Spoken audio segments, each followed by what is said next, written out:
Hello, everyone, and welcome once again to Geeks Not Nerds, the podcast. I'm Captain Logan. And I'm ShadesAtKnight. And Shades and I are going to be doing a commentary podcast on the first X-Men film. And Shades, I am nothing short of stoked that I got you on to do the X-Men films. I'm just stoked to be here. You are the Dan Torrey of X-Men. The Dan Torrey.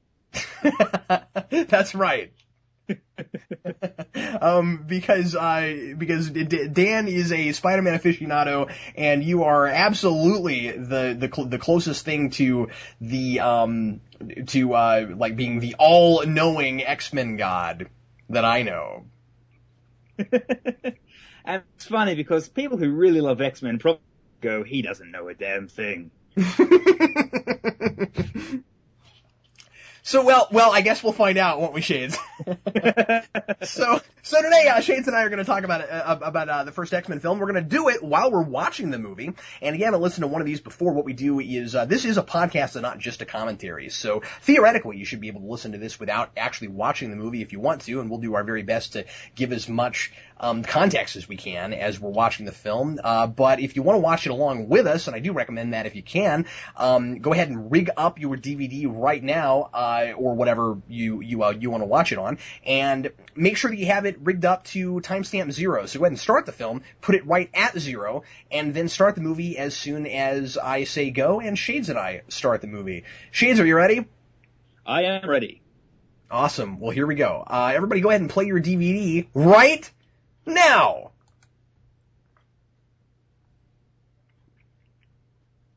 Fantastic.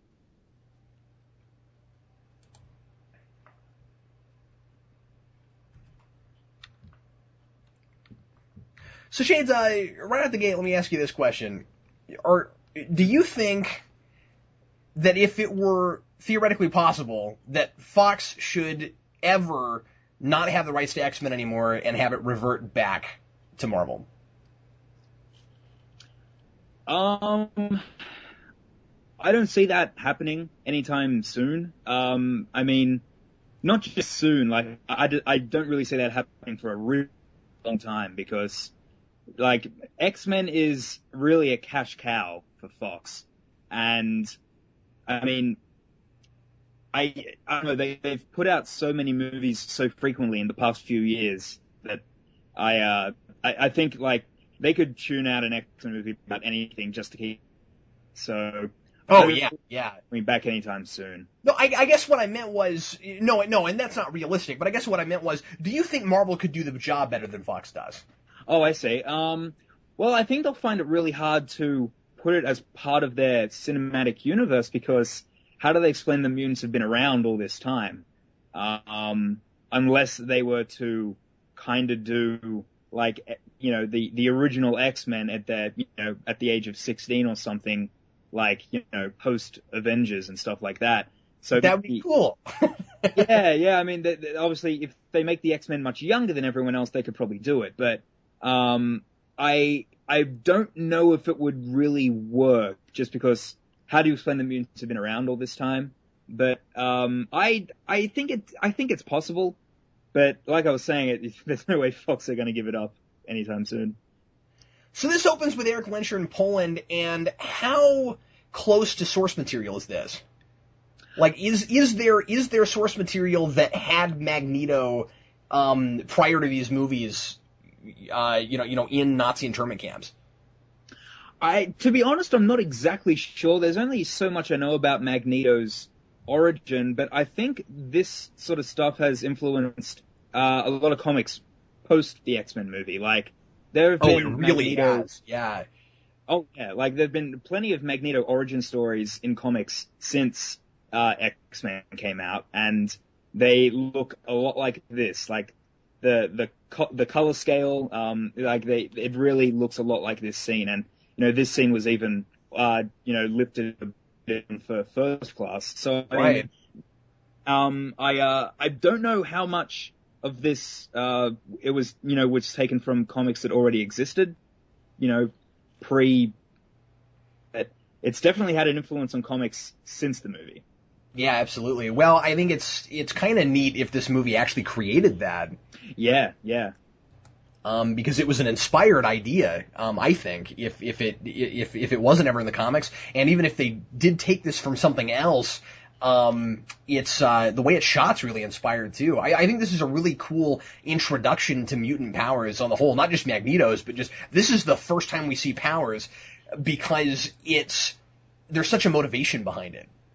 Yeah, and it's such a powerful scene for a Hollywood blockbuster. I mean, it's this child's family's been taken away from him, and like, I don't know, the score and just everyone screaming, it's like, it's so intense for, I guess this is, X-Men kind of it did relaunch the superhero genre in film, so today this scene seems really revolutionary, and it is, but because, I don't know, the thing I like about X-Men 1 that I like more so than the other films is that it's, I don't know, it still feels the most like an independent film. Oh, I see. Yeah, that's interesting. Well, it kind of got big. That's the thing. And yeah, when things get big versus not being sure if they're going to be successful, there's very often a much different tone to them. Yeah. And even like when new superhero franchises are created today in film, like they generally look a lot like, your typical Hollywood film. And X-Men was a completely different story because superhero movies were in no way, shape, or form popular in Hollywood. And, even like Blade came out before this, but Blade, and I know I'm going to get some hate for saying this, but Blade was not the success. And, Blade, it made a decent amount of money, but it got very mixed reviews. And even though it spawned a sequel, Blade was not advertising itself as a superhero movie. No, it wasn't. I do think that it kind of helped these movies happen. It definitely did. Like, Marvel kind of said, well, I mean, we can try X-Men, and so it definitely gave them the confidence. But as far as impact on the superhero film genre, because I don't know, I don't really see Blade as being a superhero film as such. No, certainly not. I think it just helped Marvel get their foot into the door for filmmaking. Yeah, and a lot of the reason that Blade was so successful was because nobody was thinking source material. They didn't know what it was. It felt like this brand new thing. One of the reasons I think that this movie was as popular as it was is because the opening scene with Magneto and then the scene they're just now with Rogue are movies that don't feel like they would open a superhero film. Superhero movies, by and large, before this had been not real human kinds of films, and were kind of just fluff pieces. With of course the Superman being the big exception, but that's how people looked at them, and that's how they looked at the superhero movie as a genre. And so to open with something that's that emotionally intense and like, oh man, this might be about something. And if you already know what X-Men is, you're like, okay, from the gate we're making this connection and this kind of allegory between the persecution of the Jews in World War II and the persecution of mutants. And oh, that's what we're doing, okay. And I think that got a lot of people on board, and I think that they were really smart to open with that, to lead with that. Yeah. You look at superhero films that came out before this. Like, I guess if you look at all of the Batman films before, the four Batman films before Nolan took over, like, they all start with Batman. Like, Batman is the first character you see. Or at least the first time you see Bruce Wayne, he's as Batman. That's right. In this, you see some of the principal characters being extremely vulnerable. Getting their powers for the first time, and I guess the Rogue one is very. Anna Paquin does a really great job there. I have some mixed feelings about her being Rogue, but in that scene, I mean, it's kind of heart-wrenching and kind of eerie to watch. And I will just say real quickly while I think of it, the only thing that bothered me about that scene is that they couldn't name the guy that she kissed Cody, which is the name of the boy. I'm not sure if that was established in the comics, but it was definitely in the animated series, and it appeared in other places since then. That when she got her powers, she kissed her boyfriend named Cody, and for whatever reason they call him David in this. I don't know. That's always bothered me because it's such a simple. But I didn't know that. But yeah, so I mean, this scene here with Magneto and Xavier, it's really interesting to watch this scene because this was the first scene that McKellen and Patrick Stewart shot. Yeah. And there's just something about this that you can tell they haven't quite worked out their relationship yet. And you look at this scene in comparison to the last scene in the film, and there's this stark contrast with their chemistry. So, I find that really interesting. That's fair. I think it helps that it's not a very long scene. Oh yeah. It's funny because, apparently McKellen was, he didn't feel, the, old friend line yet. He didn't feel it when he was saying it. So then, when by the time they shot the finals, it was like, oh, I should call him old friend. And,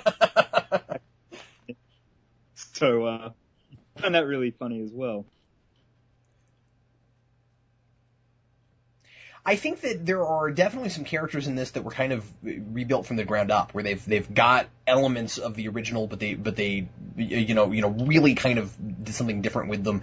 And I'm with you. I wasn't real sure about this characterization of Rogue when I first saw it either, and eventually I got to where I really liked it, and I had to just decide that this is kind of a different character, or at the very least, this is a character that could maybe eventually sort of turn into that character, though of course she never does.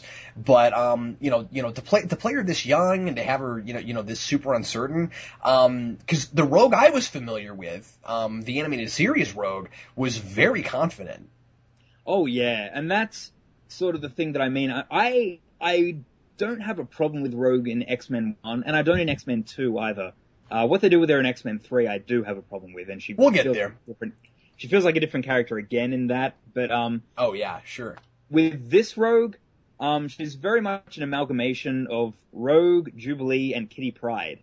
She's basically like she's basically Kitty Pryde and Jubilee with Rogue's powers. Yeah, that's a good point.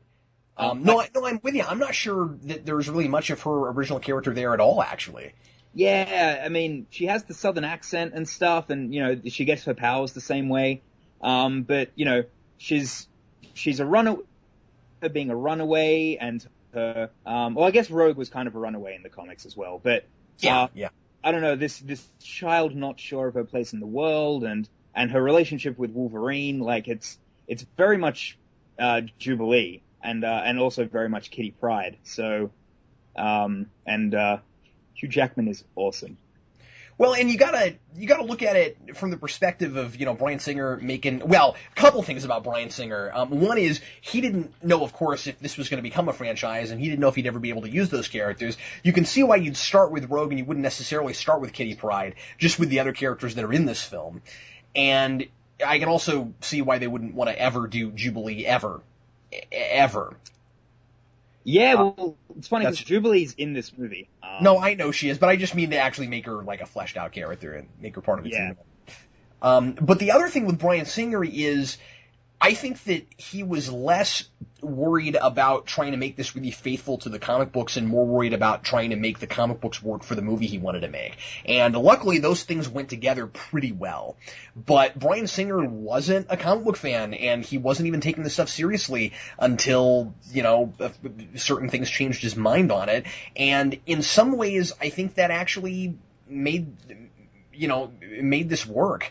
Not necessarily because I think it made it a brilliant film. I think there definitely are a lot of better superhero films, but his interpretation of it was such that people that wouldn't usually take a comic book movie seriously would take this seriously, and then we were able to get the onslaught we got after that.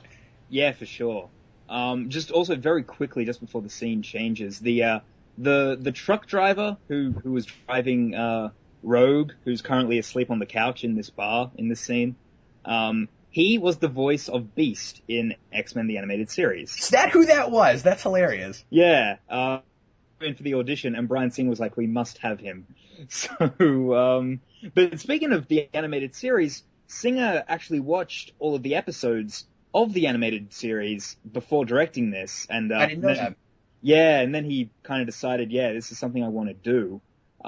So I really, because I mean, I think the animated series is a perfect place to start. Oh, I've always said that.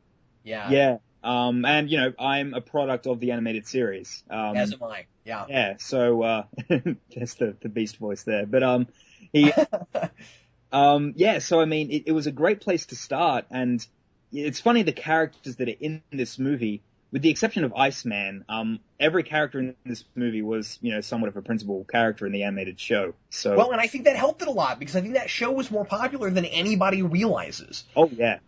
Because, man, anything close to my age, and of course you're quite a bit younger than I am, anybody even close to my age that was into superheroes at all when they were kids, they didn't read X-Men comics, they watched that show. Yeah. And what's really interesting is, you can't say that about Spider-Man. No, you can't. Not everybody watched that. Now that show was popular. It was very popular, and I watched it. I think a lot of people did, but I don't think everybody watched it with the regularity they did X-Men, and I think everybody knew that it wasn't as good. Yeah, that's the thing. If people, it's funny because Spider-Man was the show that had all the guest stars and, like, you know, Daredevil, and even the X-Men guest starred on Spider-Man. And yeah, I mean, it was that sort of show, whereas X-Men was the show that could be taken seriously by anyone.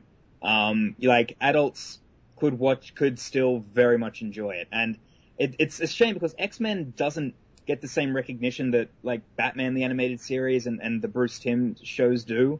Well, to be fair, I don't think it's as good as those, because I don't think it holds up as well as them now, because I think that it has, because I think it has way too many silly 90s references. I don't find that at all, but that's interesting. Well, you've got Jubilee saying silly things like, does a mall babe eat chili fries? Okay, I will. And stuff like that. That kind of thing is everywhere in that show. I don't know, that's very early on, but it's funny, I've never actually gotten that line, so there you go. But, yeah, so, I think it definitely holds up. I started watching it on Netflix again recently, and I was just like, man, this is still a very good show. And no, I think it holds up in that the stories are good. I just think that it feels really 90s in a way, and not just because of references, but there's things about it that it feels super 90s in a way that Batman doesn't. Where like Batman feels like it's a product of a lot of things and could have been made in kind of any time. That's true. Yeah. Especially because of the animation style, and because they really stray away from, not just references, but even trying to, make the language very plain and not, real 90s. Part of the thing with the X-Men cartoon, I think also was that the animation looked really 90s. Like the drawing. I mean, it's not Liefeld 90s, but it looks like that comic book looked in the 90s. It doesn't look like that anymore. Oh, for sure. And Batman looks like Batman. When they were doing the animated show, they just sort of took what the characters were wearing at that time, and I mean, it's funny looking at, like, when they adapt the Phoenix Saga and the Dark Phoenix Saga and stuff, and it's all in their 90s comic book costumes, which is not what they were wearing when those story arcs were going on in the comics. Yeah, at all. And that's really interesting. And they also adapted things that were fairly recent at the time. Oh, yeah. Yeah, it wasn't afraid of doing stuff like that. And, I mean, that's the thing. X-Men, basically my point was, like, X-Men is a lot better and took the source material a lot more seriously than people give it credit. Because, I don't know, today, when I look at a lot of the X-Men cartoons that they've done since, in Evolution and Wolverine and the X-Men, I mean, I actually quite like X-Men Evolution. It's a completely different beast to what the X-Men is, though. Oh yeah, totally different. But the problem is it's a high school show. Yeah, I mean, I still like it. I mean, if you watch season 3 and season 4, that's when it started taking itself seriously. But with Wolverine and the X-Men, to me, the tone of that show was so inspired by the films. It's got a darker color palette. I guess it's more timeless than the animated series in that aspect. But I mean, I don't know. There's just I don't know. It really, since the X-Men movies have come out, X-Men have looked a particular way. That's right. That's absolutely right. Well, and even like mainstream comics have borrowed a lot of things from it. I mean, heck, we've got the Cerebro room right now. Oh yeah, yeah. Which, by the way, I think is kind of neat. Yeah, but like they're using that with Cerebro. Like it's not even exactly the same thing, and it's that round room. Yeah, and also Rogue having a green jacket with a hood was started in this movie. Like I was she had that in AVX. Yeah, and I was talking to Dan when the teaser image of Uncanny Avengers came out, and we were saying like Rogue has got the green hood, and we were sort of in the movies, didn't it? And yeah, it's funny. The one character that's almost completely different to her comic book counterpart. And like they haven't really changed her character much, but yeah, I don't think. But I haven't read a whole lot of X-Men in the last few years, so yeah. Besides what I read last year. How do you feel about? And I think I know what you're going to say, but how do you feel about the way they characterized Saber-tooth in this? Well, first of all, I'll say he looks amazing. Really? Okay. I think he looks fantastic. I look at him and I'm like, they managed to make Saber-tooth look somewhat realistic, and he still looks like the character. That being said, he doesn't have a lot of dialogue, and Saber-tooth is someone that you can give a lot of dialogue to. For example, I love Saber-tooth in X-Men Origins Wolverine. He's one of the film got right, and yeah, he is one of the things that film got right. Yeah, and here he doesn't have a lot of dialogue. He's kind of an idiot, and I mean, just here, like he flees from Storm and Cyclops. And yeah, that's not Saber-tooth, but I don't know. No, not at all. And if you're like me and you knew him from the animated show and from some comics, you're kind of waiting the whole movie for some kind of a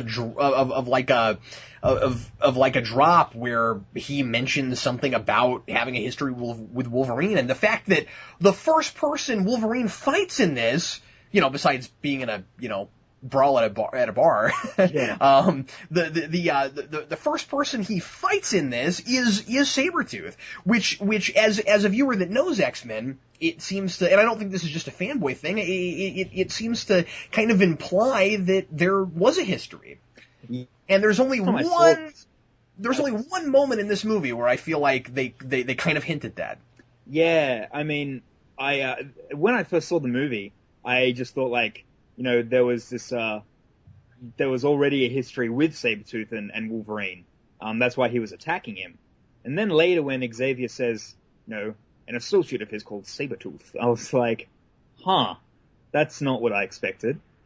Well, and I mean, you could always just assume that maybe that's part of Wolverine's missing memory, and they haven't seen each other since the Weapon X project. I mean, that's possible. But you'd think Saber-tooth would say something at some point, but since he never talks. Yeah, I mean, you definitely get the sense that, the fact that Saber-tooth kind of steals his dog tags kind of insinuates that there's something there, and he comes back. Exactly. Right. That's the moment I'm talking about. Yeah. Yeah.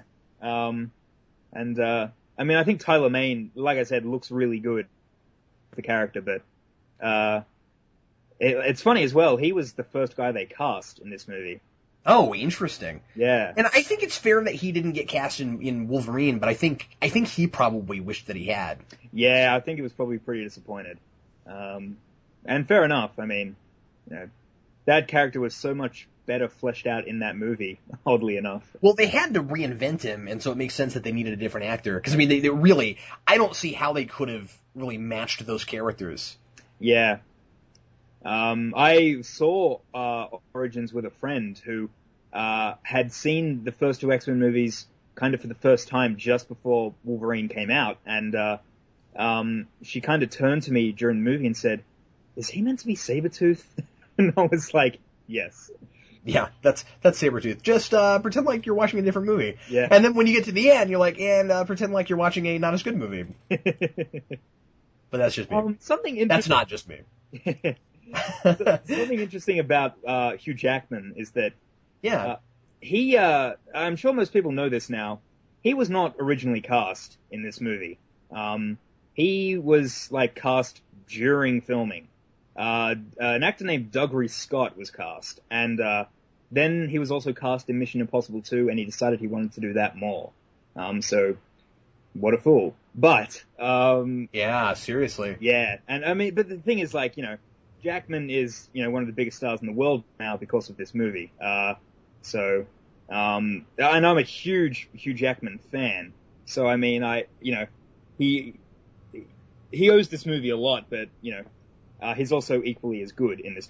But what I love about Hugh Jackman is that not only does he owe this movie a lot, but he knows it, and he still loves playing the character that gave him a career. Yeah, for sure. And that's rare. For a superhero movie to not only make an actor, because, I mean, Superman did the same thing for Christopher Reeve. The difference is Christopher Reeve didn't become a giant A-list worldwide actor like Hugh Jackman did. And so, for a superhero fan, and I think that's also a lot of why the superhero genre is so much different now than it was when there wasn't really a superhero genre, is that, like, actors become big actors because of these things now. It doesn't make them typecast. It doesn't ruin their careers anymore. Yeah, and, Hugh Jackman was not a big name in Australia either. I mean, he did some television, and he still was big in theater in London and places like that, but he was not even an A-list in Australia. So when he got this, like, it was all over the news that we had an Australian in this new blockbuster. But the very first scene I saw of the movie was this scene coming up, actually, and this is on screen. There's a very interesting collection of mutants here in this room. I figured you want to talk about that. Yeah. Now, is this where Jubilee is? Yeah, that's Jubilee. That's Jubilee there, which is interesting because she's a different nationality. Well, she's meant to be Asian in the comics. Oh, is she? I didn't know that, because she's not in the animated series. It's weird. I think she is, but they just don't draw her that way. Weird. Yeah, because she seems to just be an all-American girl in that. Yeah, she does, yeah. Okay, alright. I didn't know that. And, I really recommend people get the DVD, X-Men 1.5. Because, I have that. Yeah, I mean, there's all these extra scenes in there, and one of the scenes is with Jubilee. And I did not even realize Jubilee was in this until I got that DVD. And because there's this deleted scene in the classroom scene, and Storm sort of selects her question, and I was like, whoa, she looks exactly straight off the page. I tell you, that's actually a beef I have with this movie, is that scenes get cut from movies all the time. And this is a movie where there are a couple of scenes that really shouldn't have been cut because they're extensions of important conversations that seem more important when they're put back in. And my biggest annoyance when the DVDs came out was that when they later put out 1.5, that should have been a director's cut. They should have put all those back in the movie and at the very least given you the option to watch it that way. Yeah. Because I don't think very many of those scenes were just like, they lingered too long or they weren't necessary. Like, several of those I felt make the movie better. Yes. And we don't have a version where we can watch them with those back in. Yeah, and I know this is going to shock so many people, but especially the scenes with Cyclops. Yeah, well, he's whether you're as big of a Cyclops fan as Shades is or not, and probably no matter who you are, you're not. Cyclops, famously gets written out of every movie as early as they can write him out, and then is brought back at the very end, with the exception of the one he dies in. Yeah. And to have scenes, extended scenes, not just scenes that were cut, but scenes that went on longer, where he got more to do, and cut that character out, is really unfair to both the character and to the actor and to the film. Yeah, and James Marsden. I do not blame him at all for the death of Cyclops in X-Men 3. That is not his fault or Superman Returns' fault. But, no. I know that now. Yeah. But the thing with James Marsden, and there's Jubilee again looking awesome. But She does look really cool now that I'm actually paying Yeah. attention. Yeah. The thing with James Marsden is he gets Cyclops so much more than the script allows him to. Like, there are scenes where I'm just like, he really gets what Cyclops' deal is, but they just don't let him, you know, they don't let the character be the character. So that's a shame. I think it's really cool that even though he's a different actor, Iceman and Pyro have like the first scene Bobby's in is with Pyro. Yeah. That's pretty cool, because since they become arch enemies by 2 and 3.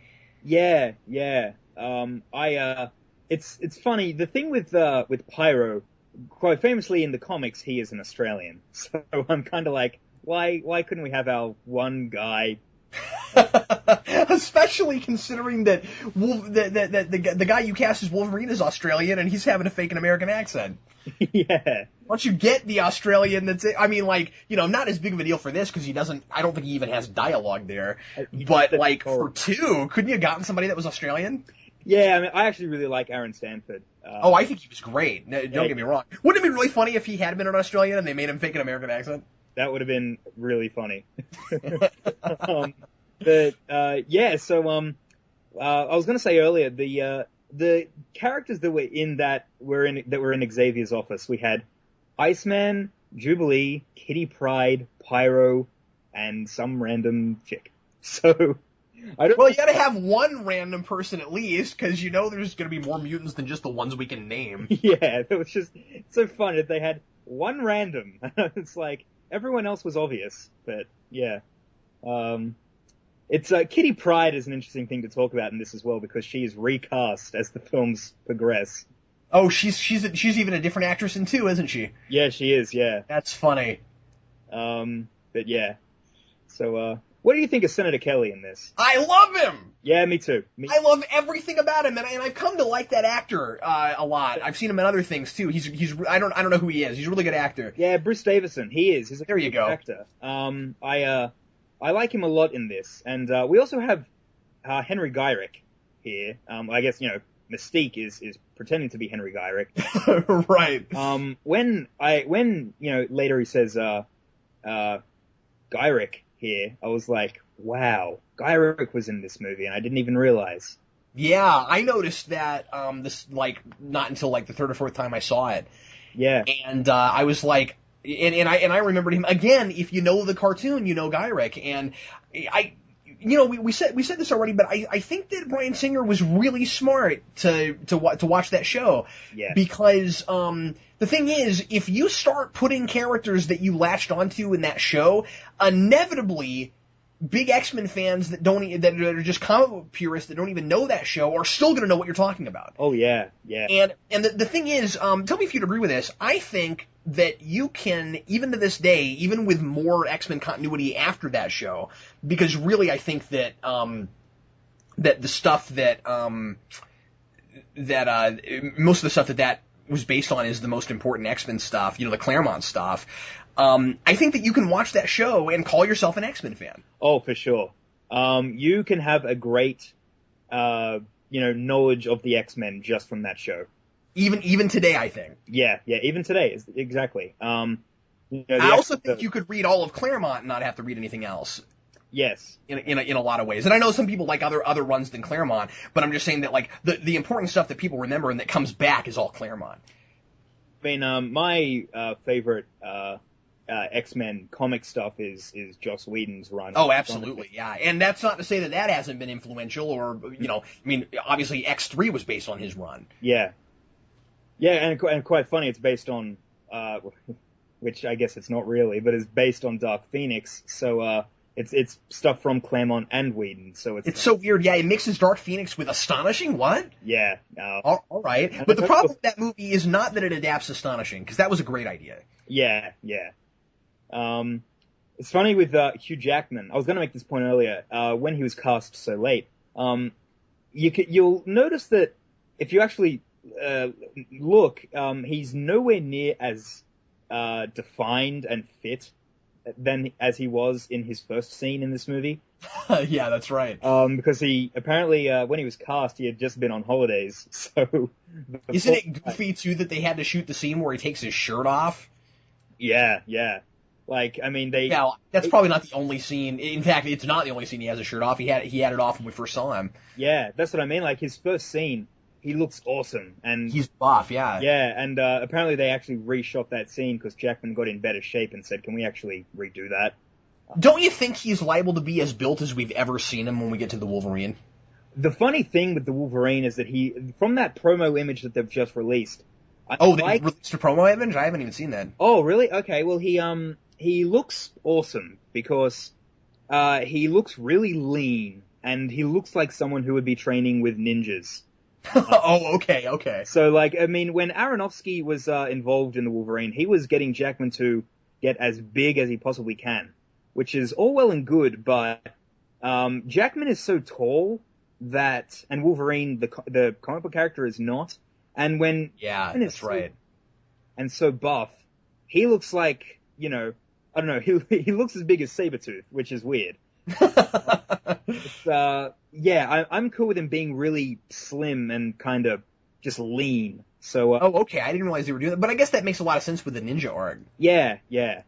I'm really glad they're doing that, and I think that, I know there's a lot of naysayers because a lot of people didn't like, the first Wolverine film, and I didn't like it either, but the thing is, what they're doing now is what they wanted to do in the first place, and usually that helps it a lot, because there's more excitement behind it, there's more of a love for it. Yeah. Looking at this scene, by the way, which is, for those not watching, it's Senator Kelly's been kidnapped by the Brotherhood. So, one of the reasons I didn't realize Gyrick was that guy earlier, because Kelly just refers as Henry. Okay. So, but the thing is, Magneto refers to him as Guy Rich, which is how his name is spelt. That's hilarious. Which I can't believe Singer didn't direct him to not say it that way. Yeah, it's funny. I guess he just didn't. It's not something he really noticed, but it was like, it's so funny. It's like, Mr. Guy Rich has been dead. I'm just like, Guy Rich, who's that? So. Well, it's not like Magneto knew him personally. Maybe he didn't really know how his name was pronounced. That's true. Yeah, that's possible. Who knows? I didn't think of it that way. If I were Magneto, the first person I would kill would be Gyrick too, because maybe you'll get lucky and never have Sentinels. What do you think of?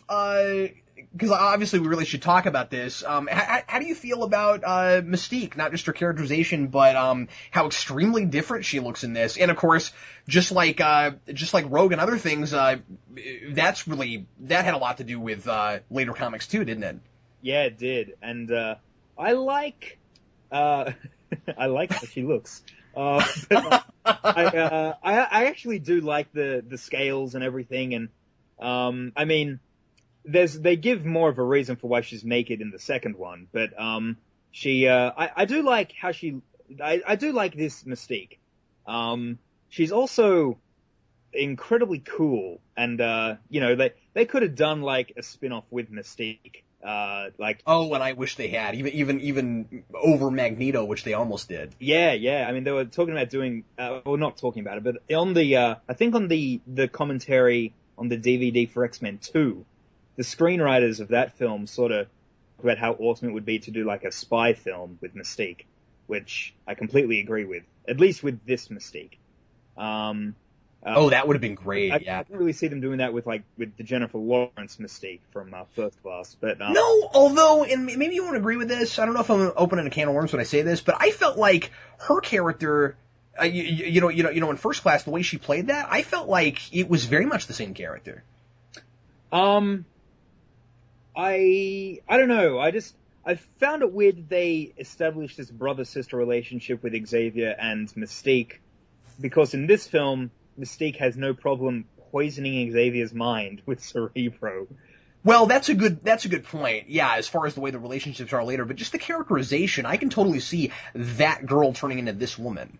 Yeah, so can I. In future past, I'm sure I mean, one of the things we'll probably that will happen is Nightcrawler might get conceived. But oh, that'd be great. Yeah, because I mean, now that Azazel and Mystique are on this, that's entirely possible. Oh yeah, that's good stuff. Yeah. By the way, this is that scene that was extended and is much better when it's extended. Sorry for people not watching. With Wolverine's first real discussion encounter with Cyclops. Yeah, and for those who haven't seen the extended scene, Cyclops says to Wolverine in what I think is probably the best line in the movie, and it's not even there. He says to him, I'd feel a lot better if you were taking this more seriously. Some mutants take pride in their gifts, especially those of us who are willing to fight for what we believe in. And I know that line very well for some reason, but it's such a good line, and it's not there. And Wolverine actually says to Cyclops, have you ever seen real action, boy? And yeah, says, a boy like me saved your life. It's out of context. It's like, why do you call yourself a boy? Oh, that's a good point. And again, I don't understand why it's cut. It's not more than another 35, 40 seconds. Exactly. It doesn't make any kind of sense. You can take 30, and I say this all the time with other things, you can take 30 seconds out of an action scene or take 10 seconds out of every action scene so that stuff like that can stay there. Yeah, I agree. Yeah, and what do you think about this? Wolverine stabbing Rogue? I think it's one of the best moments in the entire film. Yeah, so do I. I agree. It's both actors are really great here as well. This is the first time we see Wolverine really vulnerable, and you know, I like how they sort of establish Rogue's or re-establish Rogue's powers here. Yeah, that's right. Yeah. And there's just such a wonderful payoff for it at the end. I love that Wolverine and Rogue's relationship, and I think that they have probably the strongest relationship in the whole film, really, is kind of defined in a way by their powers. Yeah. And the fact that, you know, because power-wise, they're opposites. Oh, and I think it made a lot of sense to put them together. Well, they're not opposites, but like, you know, he can heal and she can take things away. It's an interesting relation. Yeah. And I think that they have so much in common in how, you know, they're both kind of loners and they both don't really, you know, have a place in the world and all that kind of stuff. And so, you know, she does this to him to stay alive because he stabs her, and then of course, you know, at the end that's reversed, and you know, you don't think this needs a payoff. You think that this is just, again, part of establishing powers, and also just to set up the whole subplot for Mystique coming in and making Rogue think that everybody's mad at her. And it easily could have just been that, a plot point to get the ball rolling for other things, but suddenly at the end it becomes a giant payoff. Yeah, big time. So wonderful scene. Yeah. Also, because he was sort of on screen earlier, Iceman. What do you think of Shawn Ashmore as Iceman? I love Shawn Ashmore. Me too. And I've said this a lot of times, and the only thing I regret about Shawn Ashmore is that we haven't seen him do anything in 10 years. Yeah, he's in a movie out at the moment, actually. Oh, really? I didn't know that. Yeah, it's a very independent film. It's actually from WWE Studios, so interesting. But he's a really good actor, and I think it's sad that this movie did what it did for Jackman, but it didn't do anything for him, being such a young and I thought really up and coming actor. He got to start with Nickelodeon on Animorphs, and I mean, he maybe acted in a few things before that, but that was the first, you know, leading role he had, really, and nobody else in that show could act. Yeah, I remember you saying that in one of your videos. I've never seen the show, but that didn't really surprise me because I think he's really good. I really liked him in act in circles around people, and he was the leader of a superhero team. It's so cool. And so when he got this, you know, after X2, because his role was so much bigger than that, I thought we were going to see Shawn Ashmore freaking explode. Yeah. And then nothing happened. Yeah, I mean, so sad. I really liked him in the 2 episodes of Smallville that he is, and one of the reasons he was in that is he's only in 1 episode of Smallville. Sorry? No, you're right. He's in 2, isn't he? He's in that one where Lex goes crazy. That's right. Yeah, he's in that asylum later. Yeah, and I really liked him in those episodes. And something interesting is that when Goff and Miller were planning to do a young Bruce Wayne show, he was the guy that they were looking at to play Bruce Wayne. See, I don't know about that. See, neither do I. Mainly, I could have seen him in that show as somebody. Yeah. He does. To me, he doesn't have the voice for Bruce Wayne. He's got a very young sounding voice. Yeah, well, and he's a tenor. Yeah.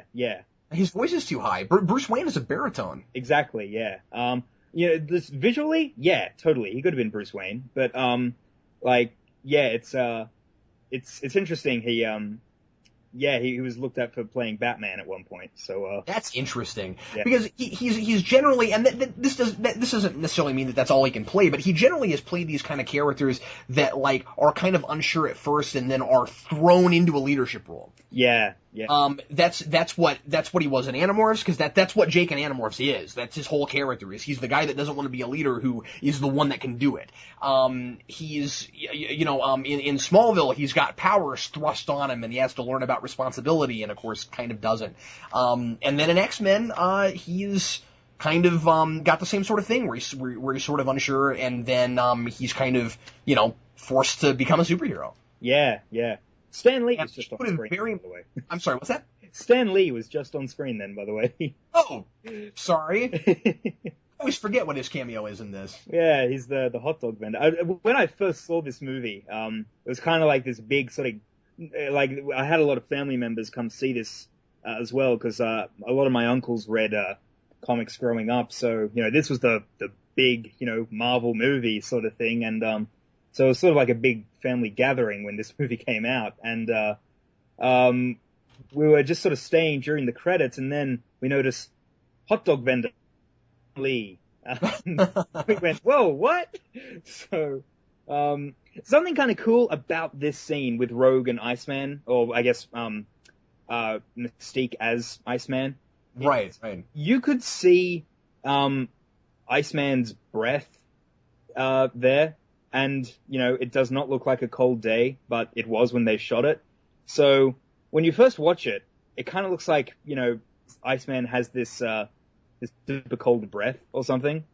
But it's actually Mystique, so it doesn't work. But, yeah, it doesn't work at all. Yeah, but it's funny, when I first saw it, or not when I first saw it, but watching it at one point, I was like, oh, that's kind of cool. And then I realized, oh, wait, that is Mystique. So yeah, and that actually kind of becomes problematic because it doesn't look like it's a cold day at all. So yeah. you sort of want everyone to breathe like that, or it doesn't work. Yeah. Like on the I'm sorry, go ahead. Commentary, Bryan Singer was like, I didn't realize that was even there. So. I've always thought it's kind of interesting that one of the I don't know if it was a poster or a DVD cover or what, is actually taken from that really split second where you see those 5 people standing in a corridor. Oh yeah. And it's interesting because you never see that taken from like a production still. Yeah. Like usually, they shoot, promo photos, and like I'm pretty sure that they just took the still from that moment. Yeah, well, it was in the trailer. They kind of panned down from like the top. It's kind of like this big reveal of all the X-Men. Yeah, that's right. And they stood right there for a while and did a lot of shots. Yeah. It's just kind of. By the way, we just skipped past, or we just talked past, I think my one of my favorite lines in the movie, and I don't know why, but I just love it when Wolverine says, "This certainly is a big round room." So do I. That's the thing. That line and the line, "What do they call you? Wheels." Wheels. and Jackman ad-libbed that line apparently. I've always thought that was a great line too. What's nice about it is that Wolverine is, in a way, kind of in at first. Yeah. He's the guy that he's on the outside. I mean, he's a mutant, so he's not just a regular guy per se, but like he's got amnesia, so he doesn't understand anything about the universe he's in. Yeah. And we're kind of thrust in there with him, and we've got to learn these kind of, from his perspective, kitschy things about the X-Men from the perspective of, oh, this is kind of kitschy. Yeah. And I really like that, and we didn't really talk about this, but I like how he has to kind of explore this strange place, and we have to follow him from that perspective until we get to actually get into it and get into it from the X-Men's perspective, as opposed to just an outsider looking at this really bizarre place that's kind of labyrinthian. Yeah. Yeah, that's true. It's very funny to see James Marsden standing there in his visor and street clothes. Yeah. It's and I mean, he looks even weirder with the hat later. I still don't get why he's wearing a visor there, or why he's wearing a hat, for that matter. But well, yeah, because he does have sunglasses, doesn't he? Yeah, I mean, like, you know, it'd be different if he was, if he shot, you know, with his visor in that scene later, but like, it's just there so Toad can lick it off, I guess, and that's dumb. Yeah, he could have been wearing his shades for that, but anyway.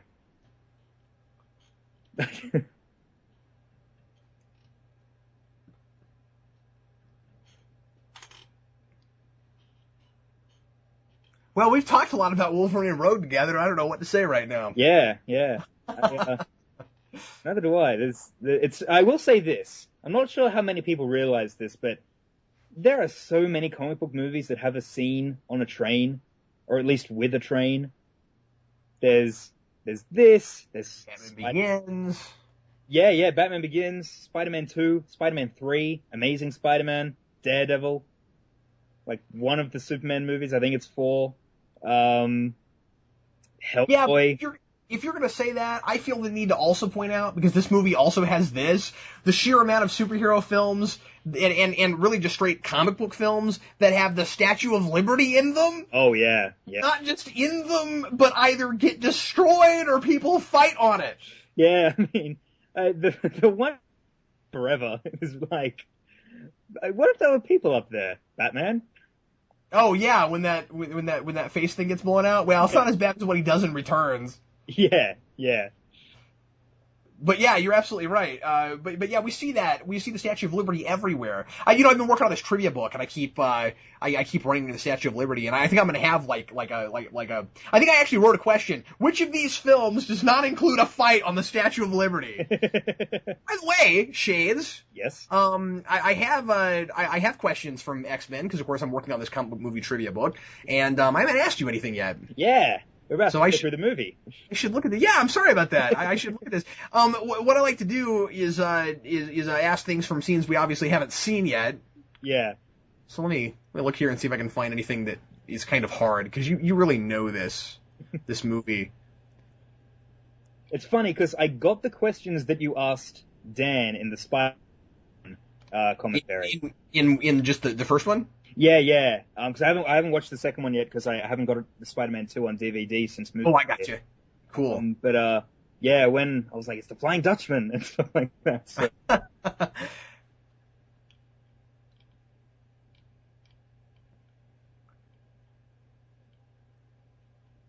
This is a very cool scene.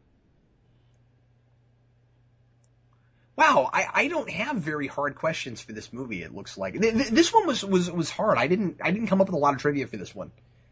Fair enough. I mean, there's I couldn't think of things to ask just off the top of my head, to be honest. So it's not real dense with just visual things to grab onto. I mean, there's a few things here and there. Yeah, like sort of things like there's not this could have been made any time. Like, I think I find it funny when people, when people say they couldn't do certain characters in the prequels because there'd be a certain age by 2000. But to me, this film does not look like a movie that was made in 2000, or like setting wise, it doesn't look like something from the 2000s or from the 90s or anything. It's just, like visually, it's quite timeless. I agree with you.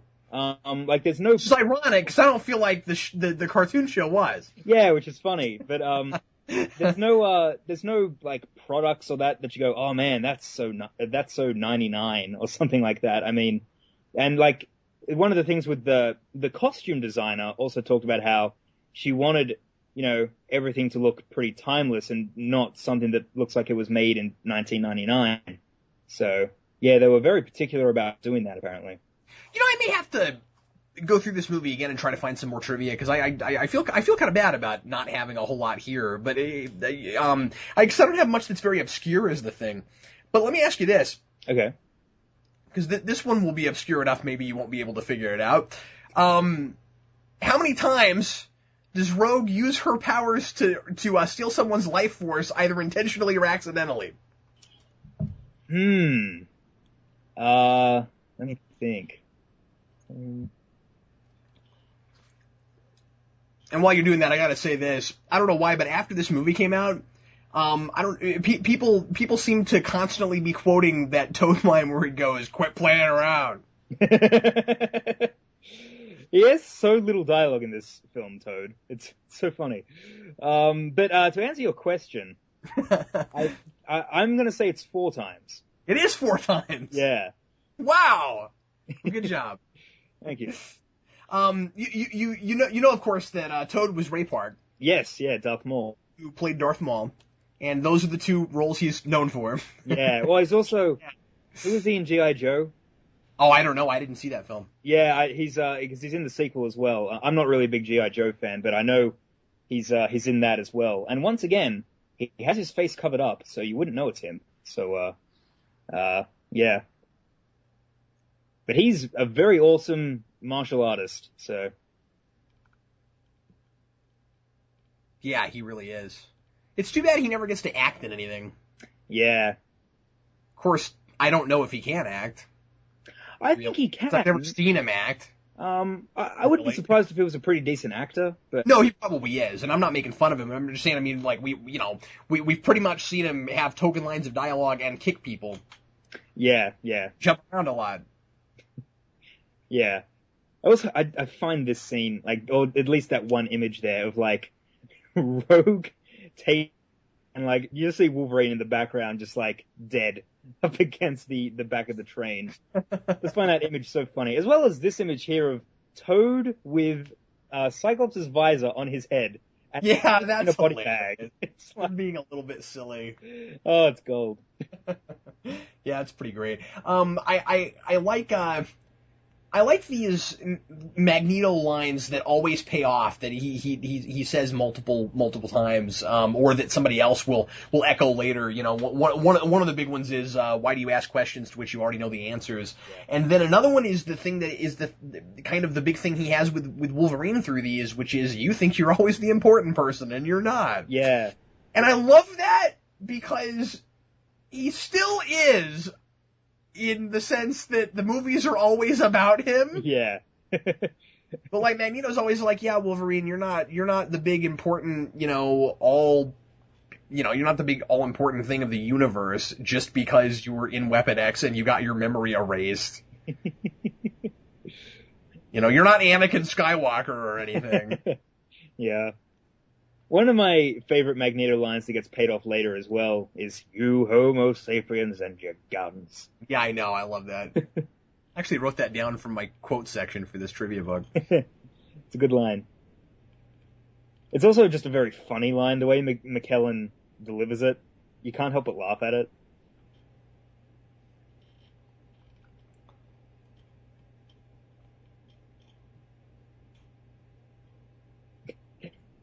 Toad. He just looks so funny with Rogue in a body bag. Yeah, that is pretty silly. I think that Singer was really sophisticated in how he had these characters use their powers in really believable kinds of ways. Yeah. He really, I think a lot of the reason that this movie works, and let me tell you that this is not my favorite of them. No, fair enough. It's not my favorite either. I think X2 still has not been beat. Yeah, I agree. That's my personal opinion, and I know not everybody shares it, but that's fair because there are other contenders. I still understand why people like First Class over X2. I still don't. I still think X2 is a great movie, or at least a great X-Men movie. But anyway, one of the things that I think really helped this franchise work is that there's a very clear set of rules for how this universe works. Yeah. And every character, their powers are very well defined, and B, their powers have everything to do with who they are as people. So we have a film that has a very human element to it, and then we have powers that echo that, so that you don't feel like you're just watching a supernatural action picture. Yeah. When you have superpowers, you really want to, not in a cheesy way, but like other things have done. But you really want to build them into the film thematically. Yeah, exactly. I mean, this is probably still my second favorite of the X-Men films. I do like this more than First Class, kind of because, to me, the thing with First Class is that it feels more like a movie with a bunch of X-Men characters more than it feels like an X-Men movie. That's just sort of how I feel. And whereas X-Men 1, to me, is the most about the X-Men and the team. It absolutely is. And the thing about First Class, well, and part of what hurts First Class a little bit, to your point, is that calling it First Class implies that it's going to be about the formation of a team. Yeah. And it is. Clearly it is. Except that that's not the stuff I latch onto in that movie. And I guess we'll talk about that when we get to it. Yeah. But what I really latched onto in that movie was the relationship between Magneto and Professor Xavier. And thank goodness they got a ton of screen time that way, because it was able to get me through that movie, and it's why I loved it so much. But I would have been okay with a movie that was just about those two men. Yeah, I agree. I don't think they really needed the X-Men per se in that. I don't think they did either, and I don't think they necessarily did, even with the story they told. But maybe that's not fair, because that's not to say that those characters didn't have their own arcs in places, as small as maybe they were. And that's not to say that I didn't like characters in that movie. I loved Banshee. I liked Banshee a lot as well. I thought Beast was the one they really nailed. It's good that he is in this, because it means we'll get to see more of it. And it was always the thing I was disappointed about with the trilogy, is that he's saved for the last one, and it's far from the best one, and he's not in it a whole lot. I was glad that we got Beast as a principal character in something. So. What Days of Future Past will really, really, really impress me with, since they're pitching that movie as the thing that will fix all the continuity errors, is if they, and I'm mostly joking here because I know they won't do this, but if they find some way in that movie to explain why when we see him on a TV for 5 seconds he looks human. Oh, I know. I will be very impressed. Yeah, that was one of the things that I was kind of annoyed before the movie came out. First Class, like in trailers when they were showing him, turning into Beast, I was like, oh, but that awesome cameo in X-Men 2 is now going to be meaningless. So, yeah. Yeah, because X3 doesn't contradict that, because you don't know how long he's been blue and hairy. And one of the things as well about that scene in X-Men 2 is that he's debating on television Sebastian Shaw. Oh, is he? Yeah. All right. So that now makes zero kind of sense. Yeah. Of any kind. You know what I love? And we're not even talking about this movie right now. I'm sorry. I love how a lot of people, including I think some of the people involved in the movie with First Class, were trying to say, oh no, it's a reboot. It's a full-on reboot. Like, that is the dumbest thing I've ever heard. And now they're doing Days of Future Past to clearly contradict that idea. Oh yeah. It was not a full-on reboot. The thing with calling it a full-on reboot, and also people who say, oh, I just kind of see it as a reboot because it's so different. It's like, well, the intro is exactly the same as the intro to X-Men 1. Hugh Jackman cameo. We have Rebecca Romijn cameo as Mystique. It's like, there's no way that it's a reboot. Yeah, I mean, and the thing is, if it was, then what would be the point of doing all those characters in exactly the same way? And people are like, well, there's these contradictions here and here and here, and I'm like, yes, but more of the film is not that way than it is. Yeah, like the contradictions really do bother me because they're so small that they could have been avoided. Yeah, absolutely. But they are for the most part pretty minor. Yeah, and I mean, if that was a reboot, then there's no reason why Havoc should be there instead of Cyclops. No, not at all. Yeah, or why they couldn't do Jean, or why they couldn't do Angel and Iceman, because they wouldn't have had to worry about them being teenagers in the trilogy. So, yeah, it's just people who reboot are kind of delusional. I really like the scene with Storm and Kelly just before he dies because, well, it gives Storm something to do. Yeah, I mean, I'm very critical of how Storm is handled in these movies. Yeah, I don't like her. Yeah, I don't like her at all. Part of it's Halle Berry. She is just not very good. Really, all of it is Halle Berry for me. Yeah, for sure. I get the sense that she was written the way that she was because of the actress they got. I don't know if you'll agree with this or not, but I always saw Storm as older than that. Yeah, for sure. And I would have liked to have seen an actress out the gate who was at least 33. Yeah, that's 35. I agree. I think Singer did have, he did want to do more, so maybe that's why he went with younger actors, but... Yeah, and that's fair, but I don't think they all should have been the same age. I agree. The funny thing is that, like, Famke Janssen is, out of the four X-Men, she's the oldest. And she's, like, nearly 10 years older than James Marsden, which is... Well, keep in mind that she was in a Star Trek TNG episode with Patrick Stewart in 1992. Yeah, I know. I've seen that since this. Oh, it's great. Yeah, and it's a really cool episode, and of course she's obviously a lot younger than Patrick Stewart, and so it's really interesting seeing a kind of romance thing there where it's like she's trying to seduce Patrick Stewart. I love that because it was great stuff. I won't go into that, but anybody that's never seen that episode of TNG, it's really great. It's called The Perfect Mate, and but she had to have been in her early mid-20s during Star Trek. Yeah, during Star Trek, and again that was 8 years before this. Yeah, that's what I mean. She's almost 10 years older than James Marsden, and once again, James Marsden was also he was cast later as well. They originally had Jim Caviezel. Who's that? Sorry? Who is that? He played Jesus Christ in Passion of the Christ. Oh, really? Yeah.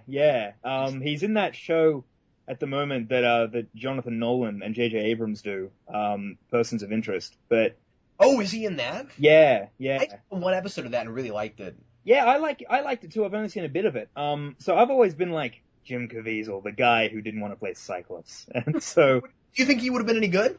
I think he would have. Visually, wow. He's very much what Cyclops should look like, but I don't like James Marsden so much that I'm kind of glad that Caviezel didn't do it. Because, I mean, Marsden, for those who have only seen Marsden in the X-Men films, he is an incredibly talented man. Like Jackman, he is, just very musically gifted as well. If you've seen films like Enchanted and Hairspray and stuff like that, like Marsden is just a guy with all the talent in the world and is incredibly underrated for that reason. But Marsden is really good as Cyclops, and one of the things that it makes him really good is that he knows how to act while his eyes are covered. That's hard and important. Yeah, and he manages to do it. And that was producer Tom DeSanto getting squished by Toad there. So, we are only about a half an hour from the end of this movie, Shades, and I don't know if you'll agree with this, but for my money, this movie's a little short. It's funny, I didn't find that until people started pointing it out. I think it is short. I think Fox definitely wanted a very fast-paced running time. That's fair, but what's weird is it's not a fast-paced movie. No, exactly. And I'm not saying the pacing is bad, really. I think X2 is paced a lot better. Yeah. I think they are struggling a little bit with making this not just a setup film and having it have a real story of its own. Because they've got so many characters to introduce. I mean, really, it comes off almost like more like a pilot to a television series than its own, movie. It clearly wants to make more films. Yes. And that's good, but it's got to because it's an ensemble cast, and it's a big ensemble cast. Singer has often pointed out as well that when he was making this, he felt like he was making a trailer for a bigger movie. And that is true. Like, this gets all the setup out of the way, and then X-Men 2 is where he got to make the movie he wanted to really make. Yeah, and that movie has a story all its own, and it's not having to introduce characters. Yeah. I mean, and what's great is it does introduce some characters, but that's not all that it's able to do. I don't think Magneto's plot villain plot in this is bad or anything, but there's not much to really latch onto. Yeah, I mean, it's funny. I'm of two minds of it being kind of feeling like a pilot, because to me it throws so much X-Men lore at you. I didn't sort of realize this until recently, because like, if you don't know anything about the X-Men, you will walk away with a bunch of questions, I'm sure. Because you might kind of get overloaded a bit. Yeah, that's the thing. I look at like pilots of other superhero shows, like, a good example is Arrow, because it was just on. I don't know what you thought of Arrow, but I quite liked it, and I liked it too. Yeah, cool. Sure did. I thought it was about 3 times smarter than I would have expected. Yeah, me too. Production value, just a lot of things I just thought were really good, and it was interesting because I thought it introduced the universe perfectly, pretty much. I thought everything was set up quite nicely, and there's plenty of room for stuff moving forward. The interesting thing with X-Men is that you don't get to know the X-Men. You don't really get to know Jean very well. You don't get to know Storm. You don't get to know Cyclops. Those characters get a lot more fleshed out in X-Men 2. Honestly though, with the exception of Jean Grey, who I don't feel like ever got fleshed out. Yeah, well, I mean, she's important, but only as in entity, only because of her powers. She's not, and I mean, like they flesh her out more in X3, but it almost doesn't count because I don't like what they did with her. You know what I mean? Yeah. I mean, I don't know if that's fair, but I'm just saying, like I feel like that they kind of threw us a curveball there. But even in 2, she's important, but that doesn't make her fleshed out. That's true. I feel like she was somewhat fleshed out because she actually had a purpose in X-Men 2. To me... But I don't feel like I know her as an individual. I don't feel like I personally get to know that character like I do with Wolverine. And in Storm either in that movie.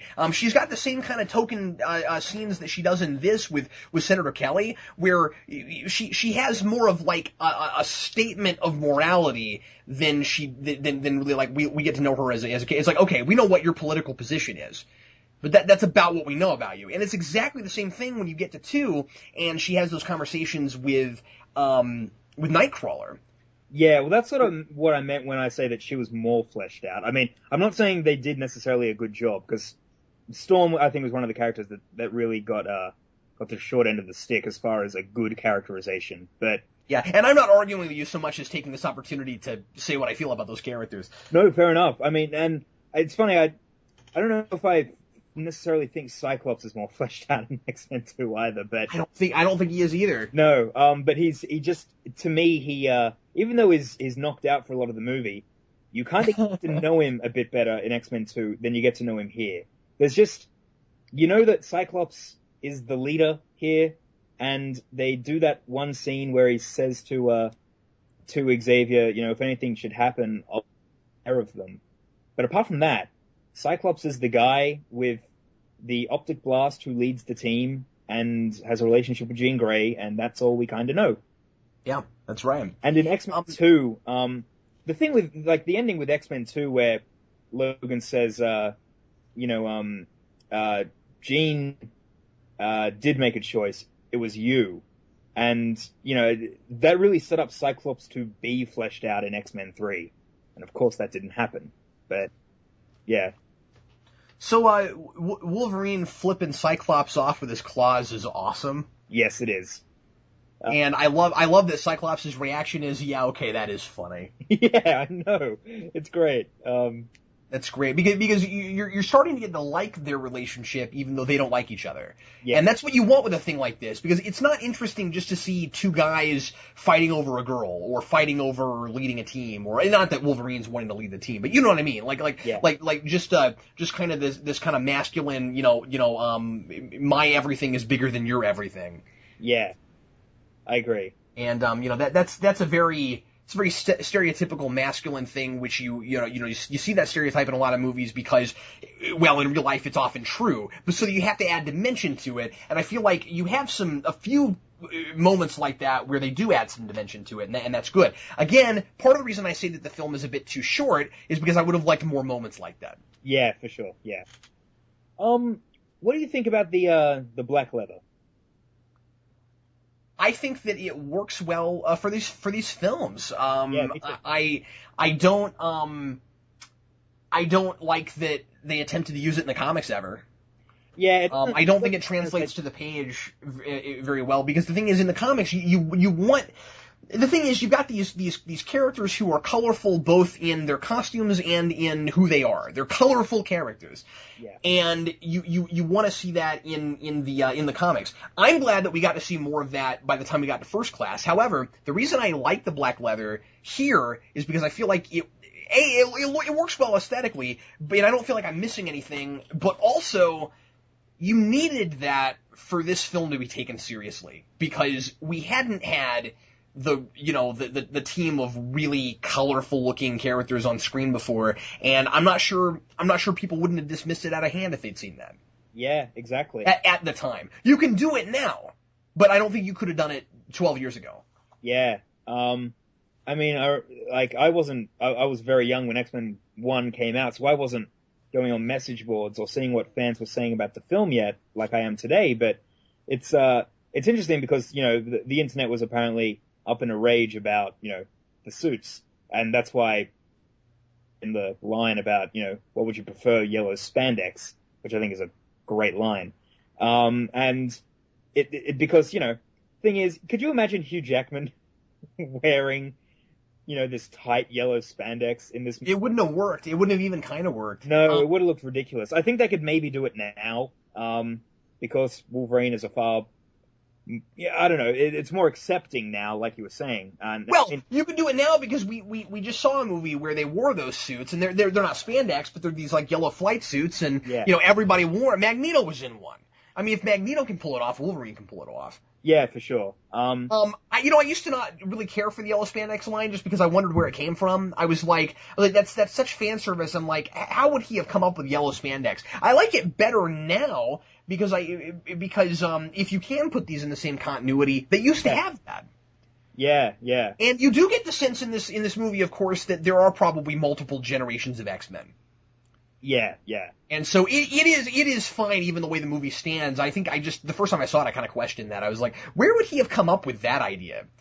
and other characters in the scene were smiling like they got like Jean Grey, like they got the joke. Yeah. They're like, oh, we get the joke. And I'm like, oh, I guess they also watched the 90s show. Okay. but it's probably that there is some vault in the X Mansion somewhere that has those. Yeah, exactly. I have to say that I always regretted not seeing this in the theater. Oh, you didn't see this in the theater?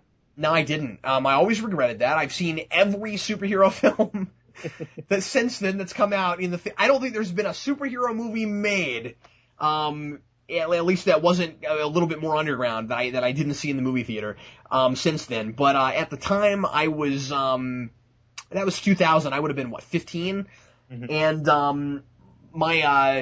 I was at my dad's for the summer, and my dad was telling us like every night we're gonna go see X-Men, and so for some reason it never happened. Yeah, I had a similar thing with X-Men 2, actually. I never saw that in the cinema, which... I saw it 4 times just because I was angry because I missed X1 in the theater. I was very angry that I missed X2 in the cinemas, and ironically enough, it's my favorite of the films, but, I mean, I saw X-Men 3 in the cinema. The first time I saw it, I kind of liked it, and which is ironic. But that's because it was an X-Men movie, and you know it. Oh no, but exactly. That's the only reason I liked it at first. I was expecting Cyclops to come back the entire time, and then when he didn't, I was like, oh, well, that's kind of sad. And on the second viewing is when I kind of decided, this is not very good. By the way, we had the Toad getting struck by lightning line earlier. And here's a piece of trivia about that line. Do you know who wrote that line? Who wrote what line? Oh, the stupid... Toad line. Yeah, the infamous Toad line. Probably the dumbest thing in the entire film. No, who wrote that? Joss Whedon. What? Oh, yeah, that's right. I've heard that. Yeah. That's so weird.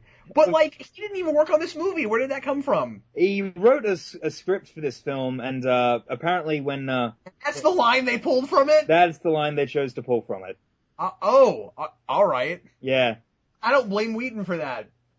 Well, I mean, out of context, it might work in context, I should say. Yeah, we don't know what that scene was, but, dude, there is no context for that line. Yeah, exactly.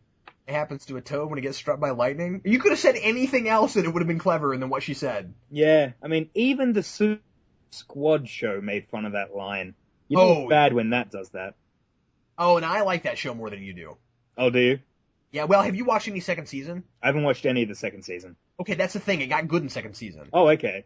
You don't mind that kind of humor. The thing is, the first season had kind of more like potty humor and stuff like that. They got really far away from that in the second season, and they used a lot of veteran comic book writers. And so it was just nothing but like homage after homage to cool comic book stuff. That's cool. So it's great. Devil Dinosaur got an episode. It got really cool in the second season. I was originally watching it. Thanos and Infinity Gauntlet. So what are you gonna do? Yeah. When I originally started watching it, I didn't hate it, and then I saw the X-Men episode, and I was like, what is this? Yeah, I haven't seen first season because I didn't like the couple episodes I saw, so I just skipped to Infinity Gauntlet. Yeah, I really didn't like it. But I mean, the funny line that they had in about the Toad line is, I think in a sewer there's Wolverine, Iron Man, and Thor, and they're chasing Toad, and then Thor basically electrocutes Toad. He just kind of falls to the ground, and oh no, it's Silver Surfer and Iron Man and Thor, and Silver Surfer just goes, so that's what happens to a Toad when it's struck by lightning. What a letdown! That's awesome. I was like, yes. She could have said anything. She could have said it tastes like chicken. That would have been a better line. She could have said anything. Exactly. And we had Wolverine kind of swear there. Like, yeah. And not kind of, he did, but... No, you swore. Yeah. He doesn't do that again until First Class, which he's not in. Which is hilarious. That is a great cameo. Really, the thing that makes it hard to show that to kids, which bothers me. Yeah. I love that cameo, but I'm like, I don't know if they should have done that. I'm fine with it because it's kind of championing, make it at least kind of suitable for kids, just because it's a superhero movie and it's not R. I was okay with it because it was a film that, I don't know. I don't know. I just liked it because it was finally something comic book Wolverine. Oh, yeah, absolutely. No. Just from I'm watching this movie perspective, it's fantastic. We're not going to have any reason whatsoever to talk about the other 4 movies. When we watch them, there'll be plenty to discuss. Oh, I know. I'm just kidding, but I'm just like, you and I have never really. Here's the thing. I don't think Shades and I have ever just sat down and really talked X-Men. No, I don't think we have. we've talked for a couple of years now about doing a whole thing about the animated series, and we never did it. Yeah, I know. This has turned into a lot more of just Shades and Cap finally talk X-Men than just a commentary on X-Men. True. Not that that's necessarily a bad thing. No, I've been enjoying it. I'm sure I'm sure people are gonna be like, this commentary is too short. You guys didn't talk about the X-Men movie. I'm like, well, if the movie was 15 minutes longer, might have been okay. Exactly. Yeah. I mean, a lot to complain about while we've been sitting here watching this, though, and I haven't seen this in a long time. I've been really enjoying this. Yeah. I every time I watch this, I realize why it's good. I watched it somewhat recently, just because I had got it. So I was like, I might as well just kind of. I will say, Wolverine cuts off one of the spikes there of the Statue of Liberty. They mess up the Statue of Liberty in this. Like, when those guards finally get up, and upstairs and they find Mystique disguised as a guard, it's just like, they're gonna be like, who the hell trashed up the merchandise shop? I mean, why a hole in her head? I'm not sure this movie is respecting the Statue of Liberty properly. Exactly. I just think that's funny. I don't know, it's just like, I think it's probably, this is going to be the dumbest thing I've said this whole commentary. I think it's probably good that Wolverine is from Canada, and probably it wouldn't even occur to him that he's messing up a major American monument. I don't think like knocking off one of the spikes of the Statue of Liberty is something that should have happened with any like American bred character. Well, I mean, even me as an Australian is that you do that to the Statue of Liberty. Well, it would have just got him knocked out, and they would have fallen off the statue, because if it had been me, I would have been like, oh crap, I just messed up the Statue of Liberty. It's like, let's keep fighting. Yeah, and like, even the head gets a little blown up there with Cyclops' blast, like. A little bit? That's huge! Yeah, they have vandalized the Statue of Liberty. Yeah. And this is also 2000, so it's post 9/11, and it's one of the few. No, it's pre 9/11. Sorry, that's what I meant. Sorry. Oh, sorry. Yeah. I don't know why I said post. It's kind of, this is really the only superhero movie that has the World Trade Center in it. Oh, that's a good point. Because they shot scenes for it in Spider-Man, and then they cut them. Right. Oh, there's a trailer. And there's that trailer, yeah, which I really wish they would put on a DVD sometime. Because it's awesome. It is awesome. And there's also this kind of... I also, by the way, think that trailer had a lot to do with that movie's popularity. Yeah, for sure. And there was also a teaser that they did, that they showed at some sort of convention, where Tobey Maguire had web shooters. Weird. Yeah, I didn't know. Yeah, like... someone on comicbookmovie.com had made an article about it, and... Are you trying to outclass Dan? Yeah. Are you coming on to a commentary about X-Men and tell me the one thing that Dan did not tell me that I didn't know when we did Spider-Man? That is because this was quite recent, and I put it on Dan's Facebook, and I was like, look at this, and he was like, what? I bet that's it. Yeah, you do a really Dan impression, Shades. That was just like that. What? Or at least you do a really good Dan doing Stan Lee impression. That's more what it is, yeah. What? That's funny, like, 'cause me, Dan, Coolio, and Deadpoolzilla often do Stan impressions, and and the thing is, I've been talking to Coolio and Dan lately, and now I'm doing it too. Exactly. It's pretty infectious. Catching on. Yeah, this movie's nearly over. I just realized Cyclops has casted Magneto. So, what else should we say before we don't have time to say it? Well, this little moment here with Jean Grey. There was sort of some speculation at one point that, Magneto's machine kinda turned her, or unleashed the Phoenix that was already trapped inside her brain. Oh, well, that's obviously not true. That's obviously not true, except for the fact that they kind of also address it on the DVD. What?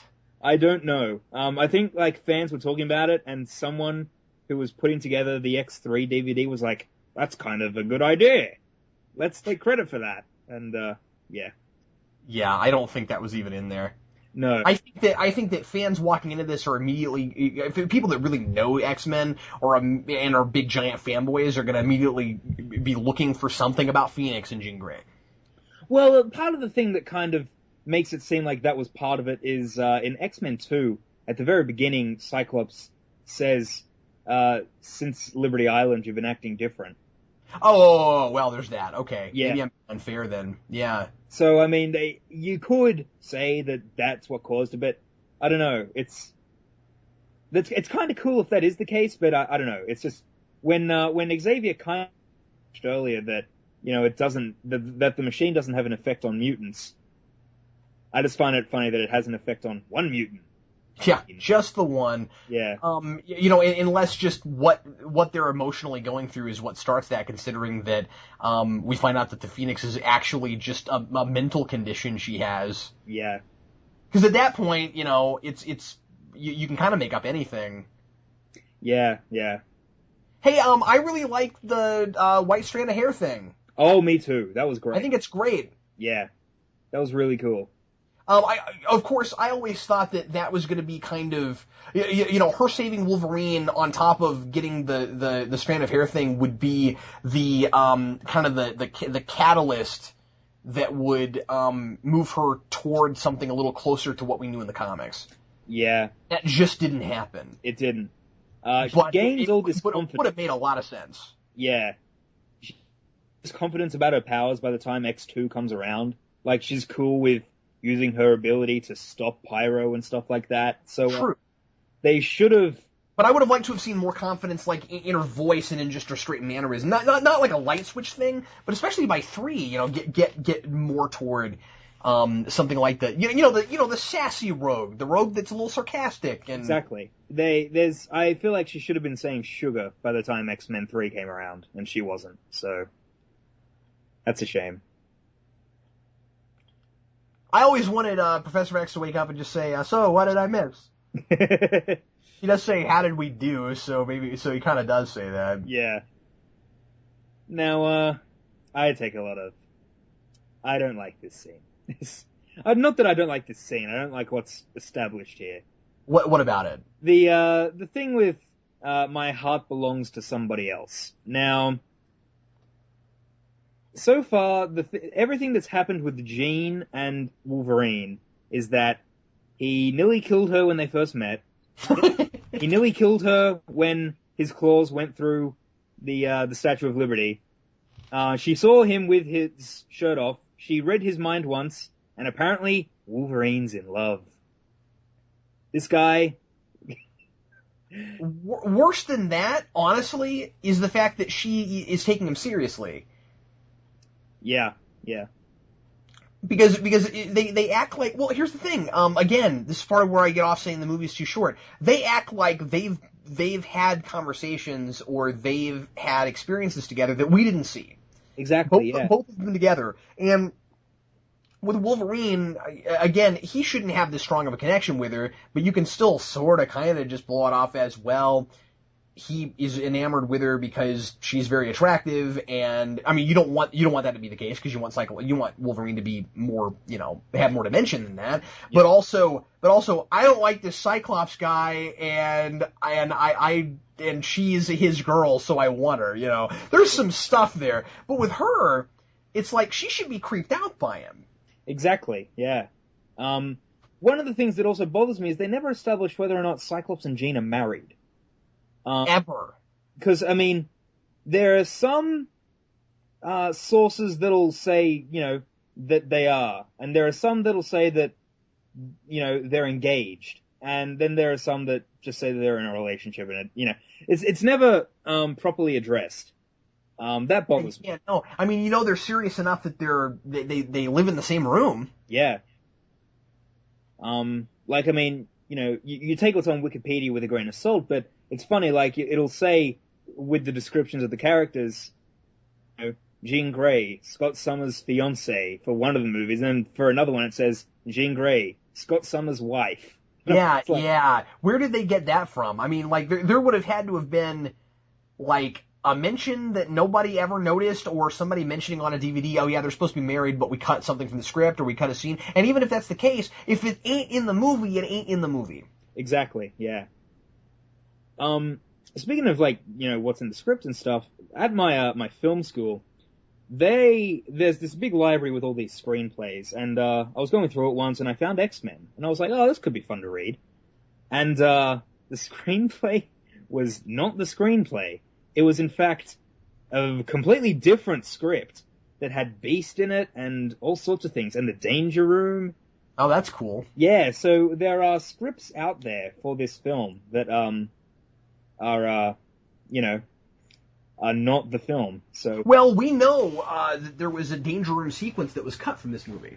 Yeah, there was. Yeah, they cut it for budgetary reasons, and there was also a sequence that was going to be an X-Men 2 with the Danger Room. Yeah, it's like they kept cutting it till they got to X3, and then it kind of didn't have anything to do with anything. Yeah, I mean in X-Men 2, when Stryker is about to take over the X-Men Cerebro, when he walks in, you see there's this door with danger in tiny letters on it, but you don't know it's there unless you're actually looking for it. But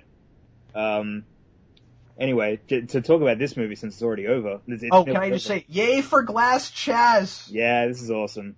And I love the plastic prison. Yeah. A lot. I love what it looks like. I love that they thought of it. Yeah. It's super cool. This scene is great, and was used for the teaser trailer for X-Men 2. You know.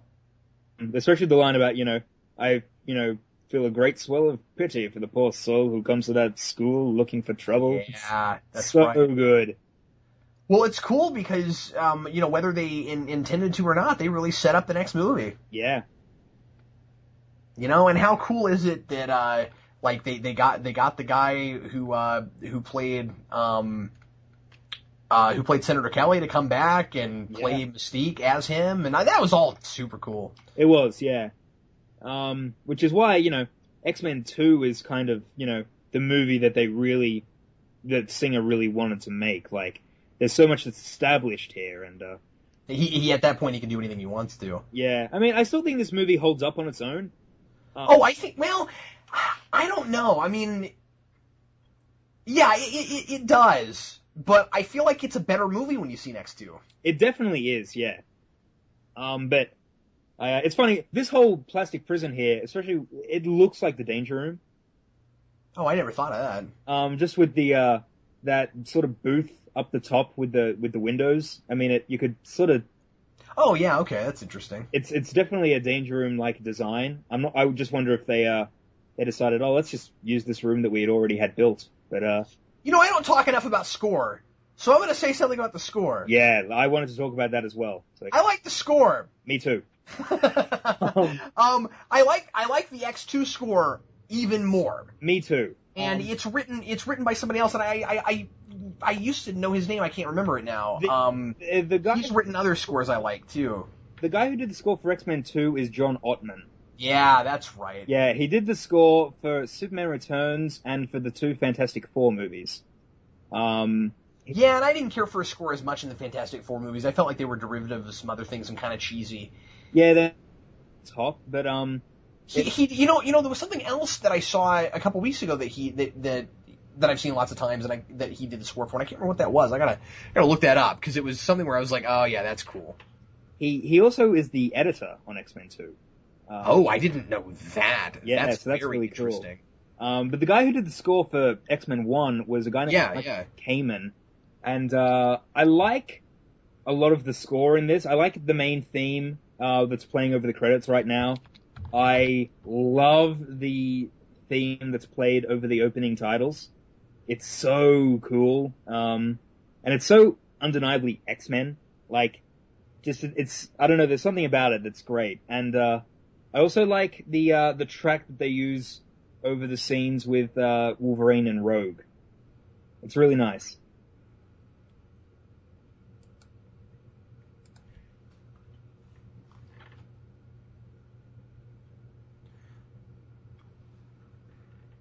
One of the things that I didn't care for right out the gate with this movie was just that the Brotherhood, and they never call themselves that really, or do they? They call themselves that once. Okay. I think it's cool that Magneto isn't just working alone and that he does kind of have a Brotherhood, but I don't like the fact that everybody in his Brotherhood is so monosyllabic. Yeah, I mean, nobody says anything, and I mean, like part of that I think is just. But the thing is, I don't feel like it's all in their characters. I feel like Saber-tooth is made such where it sort of makes sense that he's that way, but like not Mystique so much. Yeah. I don't know. So it's sort of like well, we've got to make these characters really stolid and angry looking and give them nothing to say because we have too many characters in this movie. Yeah, the thing that's interesting is that they're all. Like, very, they're not the best-looking bunch, and whereas the X-Men are played by 4 good-looking people, it's really funny, that, I think that's part of the reason they put Nightcrawler in X-Men 2, because at this point, like, the X-Men are all, really good-looking people, and the Brotherhood are these, like, disfigured, grotesque people. It's funny. Yeah, and forgive me for saying it like this, but even the, really hot nude chick. Yeah. Is, it has scales and stuff and looks a little monsterish. Exactly, yeah. Yeah. In 2000, I was very surprised they got away with that. Yeah. I mean, I think they got away with it because it was 2000, just, it's before there were all these other superhero movies. I mean, there are so many on them now because they know kids go and see these things. Oh, I guess that's not what I meant. I'm sorry. I didn't explain myself very well. I was surprised that in 2000 they got away with having Mystique wear nothing. Oh, I see. Okay. When we first saw images of that, I was really surprised by it. Yeah, I mean that they let them get away with that. I mean, yeah. Technically, what's covered is covered. What needs to be covered is covered. But wow, like it's surprising that it didn't get an R rating for that. Yeah. At the time. I mean, it's not like they ever focus on anything. No, they're very careful about that. Yeah. But that's probably why. Because, man, there are some production stills where you're like, if that had been on the movie poster, they wouldn't have gotten away with this. Yeah. I think. Is on the movie, you can tell it's this woman with this nice figure, but it's all in shadows, so you don't really know. Because there's that one poster where it's got, like, the X-Men on the left side of the poster and the Brotherhood on the right side. And, it's got, like, the New York City skyline in the background, and it's a really cool poster. And every other poster they sort of had was, like, a section of the character's face, which are also really cool posters. But it's funny, it's funny, I would have liked to have sort of been, I'd like to go back in time to 2000 and see what the marketing of this film was like, because I really did not see a lot about this film came out. It's amazing that it got as popular as it did because they didn't have a giant marketing campaign for this movie. Yeah, I mean, it kind of just sold itself, and I sort of felt like First Class was taking the same kind of tack. Yeah, well, I mean, just under 8 years old when X-Men 1 came out. Oh, sure, yeah. So, like, I think I saw, like, the teaser trailer once. And the teaser trailer is just a flash of a bunch of stuff. There's no dialogue in there or anything apart from one line of Xavier's at the end where he says, "We're not what you think." And, so, like, I think they showed it on Fox Kids, during the animated show. And, I went, whoa. And, see, that's interesting because Fox Kids wasn't even Fox Kids anymore by 2000. It was in Australia still. Oh, was it? Really? Yeah. Interesting. Okay, because of course, obviously, that show was over and pretty much all Fox Kids was over. I mean, like, Fox Kids pretty much died with like, I think Beast Wars was one of the last things they did. It's funny, Fox Kids was still around by 2002. in Australia. And But they were still actually calling it that? yeah. Wow. I mean, they decided that they would change their logo in 2002. I remember I just had this kids magazine where there was this big 2-page spread of like the logo kind of being in a tornado, like the mask or something, and then it coming out as this new logo, and I was like, what on earth is that? Interesting. And All right. yeah, so I mean, the things I learn about other countries. yeah, so I mean, Fox Kids was still around when X-Men 1 was coming out, and then it's funny the channels that these shows are on in Australia, because like X-Men Evolution was on Cartoon Network in Australia. I think it was. I think that it was later on Cartoon Network after it ended. Yeah. I mean, There were a lot of shows like that.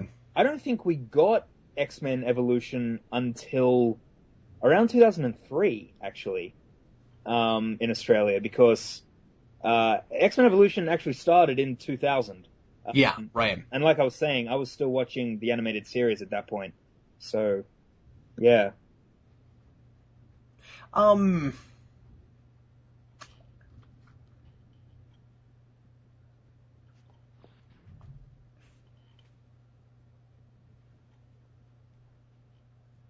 Well, I guess that's about it, Shades. I guess, yeah. We're watching the credits roll very close to the end. Yeah, almost at the end there. I think we covered this one pretty nicely, man. Yeah.